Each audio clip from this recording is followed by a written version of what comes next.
Hi, I'm sci-fi and fantasy author Michael LaVoice, aka LaVoice in your head. And I'm finna talk nerdy with you. I want to talk today about what I write and why I write it. Calling this one Bridging the Gap. Can space opera and military sci-fi be friends? Can they even be pals? Or should they? I've read a lot of military science fiction, but that wasn't my first love in the genre. In science fiction as a genre, my first love was space opera.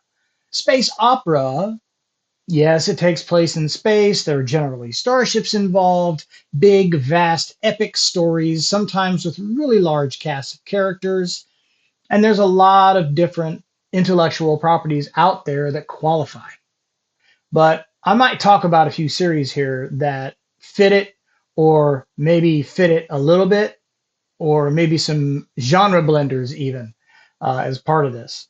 Now, over the years, as I was a reader, I ran across some space opera that was very close to military science fiction. Now, military science fiction is generally defined as science fiction that involves almost exclusively military personnel fulfilling their duties, be it naval operations in space or space marines and combat on the ground on some far-flung planet, or intership combat or boarding actions or repulsing a boarding action, something along those lines. Now, some science fiction properties have military sci-fi elements, but they also have space opera elements to them as well. Star Trek falls into that category. Also, and sorry, all you David Weber fans, Honor Harrington falls into the space opera category. Now, yes, the stories are largely about military personnel going about their duties, but they also focus on large scale, multi system spanning political intrigue and machinations. Quite a bit. One of the defining characteristics of hardcore military science fiction is that politics is a backdrop. It's part of the world building, but not terribly important to the story. In fact, the closer you start the military science fiction story to the point where diplomacy failed is generally better. Another property that falls into that in between realm, that bridges the gap, if you will, between military sci fi and space opera is the Battletech universe. The Battletech universe? Yeah, the Battletech universe. But that's all military. No, it isn't. I promise you.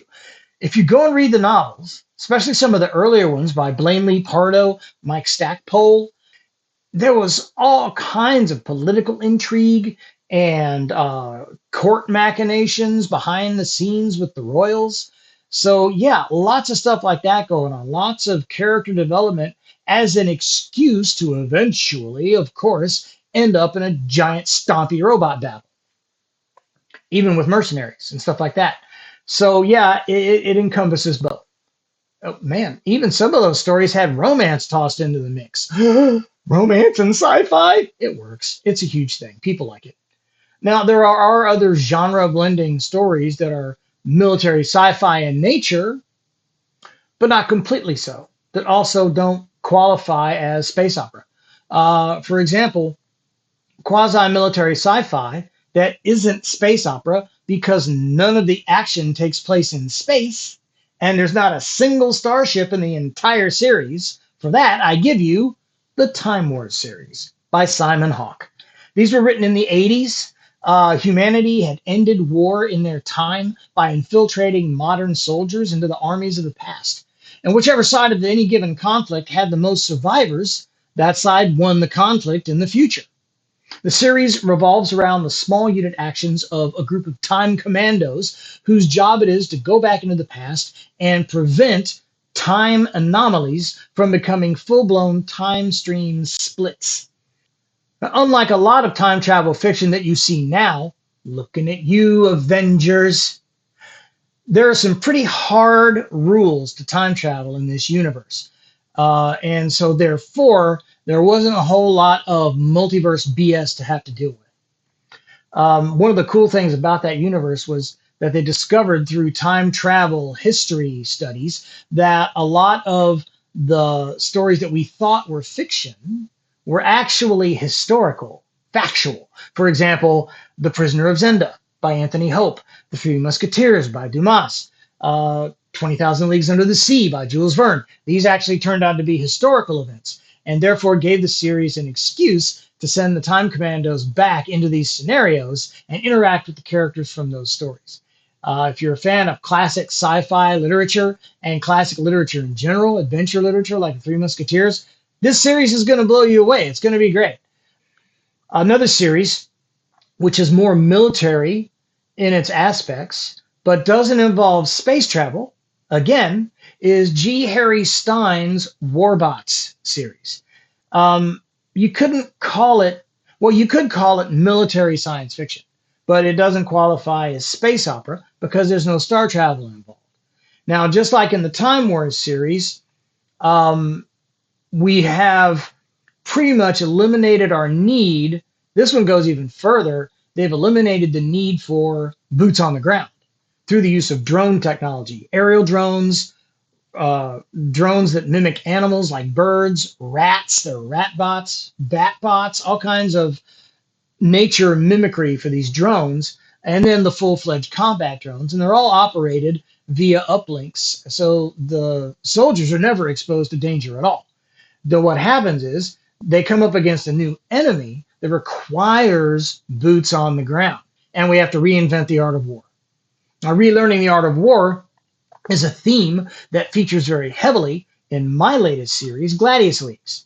I took the concept of ending war in our time, albeit not quite as literally as they did in Simon Hawke's Time Wars series, and the Stein concept of having to reinvent the military from the ground up and mixed them together. I added the idea of what it might be like if we resolved international conflicts with a televised combat sport featuring warriors in power armor called gladius suits, which were the very pinnacle of military human technology at the time. And then these combat sports heroes are our only line of defense when an actual alien invasion kicks off. So I basically mixed genres again. I took the alien invasion trope and threw it into the military sci-fi space opera blender and set it on puree. Now, while the reviews have been largely good, a few folks admittedly didn't like the concept. And I respect that. No one is going to like everything I write. I don't have a problem with that. The sales have not, and I'm still trying to figure that part out, the why part. But from what readers have told me so far, it wasn't the story and it wasn't the writing. I think more than anything else, maybe, it was too far removed from my first series, which was full-blown space opera mixed with crime space heist fiction, which was called Galaxy's Most Wanted. Now, not everyone that was a fan of Galaxy's Most Wanted was able to get behind the concept of Gladius Leagues, and that's okay. But it still combines space opera with military sci-fi, just no crime fiction angle. I think it works. I think it works like a peanut butter cup. Two great tastes that taste great together, right? Some non-military sci-fi space opera that helped shape me as a writer and a reader. I'll go over a few honorable mentions here. One was the Star Rigger series by John DeChancy. Now, this series didn't involve spaceships for the most part, but it did involve interstellar travel. How does that work? I'll tell you. The protagonist drives a freight truck. Yeah, like a big rig, like it's a really big rig. It's got an AI that operates it that's based on the personality of the main character's father. It's not like they uploaded his soul into it. It's just a computer program. But the protagonist drives a freight truck from planet to planet for a living. Yeah, that's right. I said he drives from planet to planet. How? I'll tell you.